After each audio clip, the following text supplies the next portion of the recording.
Another day, another blessing mga Marcy at Parsi. So for today's video nga samahan nyo kaming bumiyahe papuntang FC Home 13. Ang bilis nga lang din talaga ng naging biyahe namin dahil wala nga traffic at ng mga oras na to nandito na nga kami sa may Robinson Dasma. Nagbus na nga rin kami para nga komportable yung mga bata sa biyahe. Pero meron din naman nasasakyan dito sa amin na jeep papuntang 13. Ang bilis nga lang ng naging biyahe namin, maya-maya nakarating na nga rin kami dito sa FC Home 13. So ganitong color nga ng sofa yung napili ko para nga aesthetic at bagay sa ating tema. Pagpasok nga namin dito medyo malaki pala tong branch nila dito sa may 13. Dahil kung dati na nga kayo nanonood ng mini vlogs ko nakwento ko na nga rin dati na ang daddy nga nagtrabaho na rin sa may FC Home Cavite City. Kagabi pa nga lang ikausap na ng daddy yung ka-agency niya nga dito na Hyundai din yung hawak. Nag-research na nga rin kami about nga dito sa sofa na to, kaya naman ito na nga yung pinaka napili namin. Yung una talaga naming choice yung Infinite Hyper nga, kaso nga lang medyo malaki pala yun yung pinasukat nga namin at hindi magkakasya dito sa may sala. At bukod nga dito sa sofa tumingin na nga rin kami dito ng mga kalan kung meron nga kami magugustuhan dahil alam niyo naman yung gas stove nga namin isira na din. Nangangalawang na nga yun, tapos isa na nga lang yung burner na gumagana. Alam niyo ba, last year pa nga namin gustong palitan yun, kaso nga lang kinulang talaga sa budget at buti nga ngayong taon napagbigyan nga na mapalitan. Eto nga sana yung kukunin ko, yung Tough Mama na color white, kaso nga lang nagdadalawang isip kami kasi nga yung burner. Sabi kasi ng daddy baka nga daw hindi ganun kabilis makaluto at eto nga yung napusuan naming dalawa. Bali ang presyo nga nito 2,599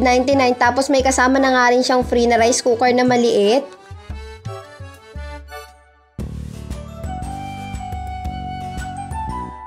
So, outfit check nga muna tayo dito sa whole body mirror nila habang nag-aantay nga na ma-approve ang daddy. Hindi kasi kami nakakuha sa home credit dahil iba na pala ngayon yung home credit. Kailangan may offer ka muna bago ka makakuha sa kanila ng hulugan. Sayang ako may offer ako, kaso nga lang wala naman akong dalang ID dahil ang usapan nga namin siya nga yung mag-a-apply, pangalan niya yung gagamitin. Pero buti na nga lang at meron nga sila ditong Tony, kaya naman doon na nga lang kami nag-apply ng hulugan. Ng mga oras na to nag-a-apply na nga rin ng daddy, kaya naman patingin-tingin nga muna ako dito habang inaantay nga na ma-approve. Alam nyo ba, isa nga yan sa minamanifest ko na mapalitan din yung lamesa namin dahil gusto ko nga ng team puti at team kahoy. At alam nyo ba, ang bilis lang din talaga ng process ng tonic at maya-maya nga nagbayad na nga rin ng daddy ng down payment. Chinek niya na nga rin tong kalan kung okay nga ba at walang problema. Yung nag-assist nga sa kanya dito yung ka-agency niya nga, nakachat niya kagabi. At eto, may isang nanay na naman ang masaya dahil nga may bagong gamit na naman sa bahay. At alam ko rin naman na inaantay nyo nga mapalitan na nga rin yung kalan namin dahil ang dami na nga rin nagsasabi sa akin na kung ano-ano nga daw inuuna kong bilhin, bakit hindi ko daw unahin bumili ng sofa at saka lutuan. So the long wait is over dahil sa wakas meron na nga kaming bagong sofa. Infinite nga ito nakuha namin dahil made of Uratex na nga rin siya, tapos may 3 years warranty pa. Sinubukan na nga rin namin at in fairness napakalambot nga. At isa nga sa mga nagustuhan ko dito dahil metal na nga yung paa nito dahil yung sofa nga namin na luma plastic lang. O diba, magpapasko at magbabagong taon kami na may bagong sofa at bagong kalan. Tuwan-tuwa na naman ang Marcy Roxanne nyo. Abay nakulayan na nga yung mga dati kong pinapangarap na gamit. Kaso nga lang dahil medyo malayo nga itong 13 sa amin, kaya naman ang delivery fee nga nila nasa 1,000